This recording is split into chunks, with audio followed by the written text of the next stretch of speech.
Educational creativity চ্যানেলে সকলকে স্বাগত। আপনাদের যে বিষয়ে আজকে একটি গুরুত্বপূর্ণ আপডেট দেবো সেটি হলো 2023 টেট রেজাল্ট। আপনারা জানেন যে 2023 সালে 24শে ডিসেম্বর 2023 টেট হয়েছিল, প্রায় সেটি 1 বছর অতিক্রান্ত হয়ে গেছে। এখনও 2023 টেটের রেজাল্ট কিন্তু প্রকাশিত হয়নি।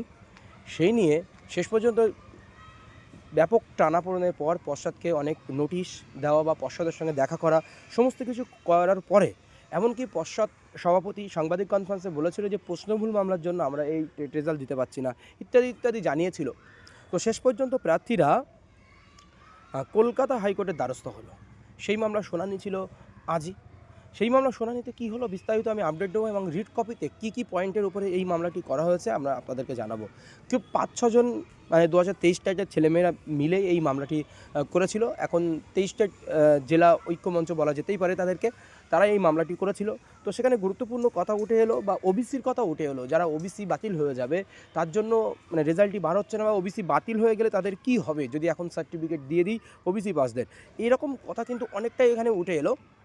তো সেটাই আলোচনা করব, যেখানে পিটিশনারদের পক্ষে অ্যাডভোকেট ছিলেন বিক্রম ব্যানার্জি এবং সুদীপ্ত দাশগুপ্ত। ওনাদের দাবি ছিল যে দীর্ঘদিন টেট পরীক্ষা হলেও কেন টেট পরীক্ষার রেজাল্ট প্রকাশিত হয়নি এই নিয়েই। কিন্তু প্রথমেই বিচারপতি একটু বুঝতে না পারলেও ব্যাপারটা ঘাটাঘাটি করার পরে কিন্তু ভালো রকমই বুঝতে পারলেন। তো পর্ষদের অ্যাডভোকেটের কাছে জিজ্ঞেস করলেন যে এত ডিলে করার কারণ কি। প্রত্যেকটা জায়গায় আমরা ডিলে দেখতে পাচ্ছি, প্রত্যেকটা নিয়োগে, প্রত্যেকটা অ্যাপয়েন্টমেন্টের ক্ষেত্রে বা সার্ভিস কনফার্মেশনের ক্ষেত্রে, সমস্ত ব্যাপারের ক্ষেত্রে আমরা ডিলে দেখতে পাচ্ছি, কেন এমনটা অনিয়া কেন। কিন্তু পর্ষদের অ্যাডভোকেট ছিলেন সিনিয়র অ্যাডভোকেট সুবীর সান্যাল। তিনি বললেন যে ওবিসি মামলার জন্য এখন আটকে আছে। ধরুন ওবিসি সার্টিফিকেট ওবিসি বাতিল হয়ে গেল 2010-এর পরে 77টি ওবিসি জাতি যেগুলো আছে বাতিল হয়ে গেল। সেই সমস্ত ওবিসি জাতির ছেলেমেয়েরা যদি টেট পাস করে আমরা সার্টিফিকেট দিয়ে দিই, তা তো পরে রিক্রুটমেন্টের সুযোগ পাবে না। তাহলে ওবিসির কথাটি পুরোটাই এলো। তখন জাস্টিস বললেন যে হ্যাঁ, ওবিসি তারা সুযোগ পাবে না সেটা পরের ম্যাটার, কিন্তু তারা টেট পাস করেছে, এখন তো তাদের সার্টিফিকেটটা দিতে হবে। পিটিশনারদের পক্ষে একটাও দাবি ছিল, আরও একটি দাবি ছিল যে ওবিসি ম্যাটার এখানে কোনো ব্যাপার নাই, কারণ ওবিসি অর্ডারের ডিভিশন বেঞ্চের যে ওবিসি অর্ডার ছিল সেই অর্ডারে কিন্তু লেখা ছিল ইতিমধ্যে যারা সুযোগ পেয়ে গেছে, ফর্ম ফিল আপ করেছেন বা সার্ভিসে আছেন, তাদের কিন্তু এই ওবিসির জন্য কোনো সমস্যা হবে না। কিন্তু পিটিশনারের পর্ষদের পক্ষে অ্যাডভোকেট বিচারপতিকে কনভিন্স করার চেষ্টা করলেন যে এদের সার্টিফিকেট দেওয়ার পরে এরা ওবিসি বাতিল হয়ে গেল, সুপ্রিম কোর্টে, অ্যাপেক্স কোর্টে এরা বাতিল হয়ে গেল, তারপরে এই সমস্ত প্রার্থীদের অবস্থা কী হবে, তারা তো রিক্রুটমেন্টে বসতে পারবে না, সেই জন্য আমরা দিচ্ছি না। কিন্তু বিচারপতি বললেন এটা কোনো ব্যাপার না। এই নিয়ে যে ওবিসি যে ডিভিশন বেঞ্চের অর্ডার কপি, সেই নিয়ে একটা বিতর্ক তৈরি হলো যে এই ডিভিশন বেঞ্চের অর্ডার কপি অনুযায়ী এই সমস্ত ক্যান্ডিডেট সুযোগ পাবে কি না পাবে, বা ওবিসির জন্য আমরা নিয়োগ করাতে পারছি না বা টেটের রেজাল্ট দিতে পারছি না, এই সমস্ত নিয়ে কিছুক্ষণ মতবিরোধ হয় বা আলোচনা হয় সেখানে। তো পিটিশনারদের পক্ষে অ্যাডভোকেটরা তুলে ধরার চেষ্টা করে তাদের মতামত, এবং পশ্চাদের পক্ষে অ্যাডভোকেটরা সেটাও তুলে ধরার চেষ্টা করে তাদের মতামত।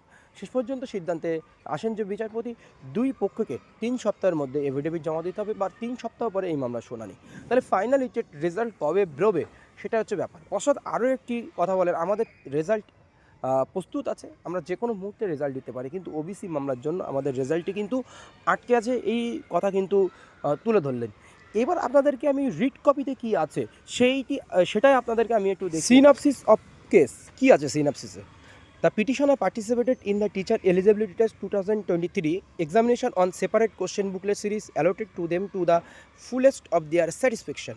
The West Bengal Board of Primary Education on 7/5/2024 issued a notification pertaining to declaration of provisional answer key, wherein the candidates can visit the website of the respondent to access the provisional answer key of TET 2023. পশ্চাৎ এই যে উল্লেখিত তারিখে 2023 টেটের মানে provisional answer কি কিন্তু ওয়েবসাইটে প্রকাশিত করেছিল, ক্যান্ডিডেটরা সেটা দেখেছিল, এমনকি চ্যালেঞ্জও করেছিল কিছু কিছু। Petitioner on tallying the answer attempted by them in the OMR sheet against the provisional answer key, your petitioner found out that upon declaration of final result, petitioner would be successful and would qualify in TET 2023. পিটিশনাররা ভেবেছেন যে এই provisional answer কি দেখে বা OMR শিটের সঙ্গে মিলিয়ে তারা টেট 2023 রেজাল্ট প্রকাশিত হলে তারা পাস করবে। So that from the date of examination on 24/12/2020, 24শে ডিসেম্বর 2023 সালে টেট পরীক্ষা হয়েছিল। The respondent authorities have till date not publish the result of TET 2023 for over the period of 6 months, of which the petitioner are prejudiced as because if such results are not declared, petitioner cannot apply in other private school. যেহেতু TET না হয়ে গেছে, 1 বছর cross করে গেছে, সেহেতু তারা বিভিন্ন প্রাইভেট স্কুলে বা রেলওয়ে স্কুলগুলোতে বিভিন্ন জায়গায় আবেদন করতে পারছে না। এমনকি হিয়ারিং চলাকালীন আরেকটা কথা উঠে আসে, আদার স্টেট, অন্য স্টেট বা সেন্ট্রাল গভর্নমেন্টের কিছু স্কুল, আর্মি স্কুল বা রেলওয়ে স্কুল, সেখানে কিন্তু যে কোনো টেট পাসদের সুযোগ দেওয়া হয়, সেখানে তারা আবেদন করতে পারছে না।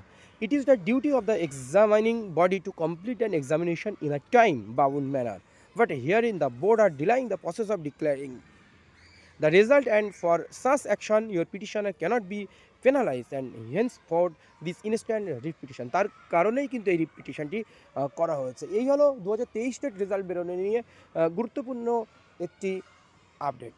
পরবর্তী আপডেট কী আসে, কি এফিডেভিট জমা পড়ে, সেই সমস্ত গুরুত্বপূর্ণ তথ্য কিন্তু আপনাদের সঙ্গে আমি শেয়ার করব।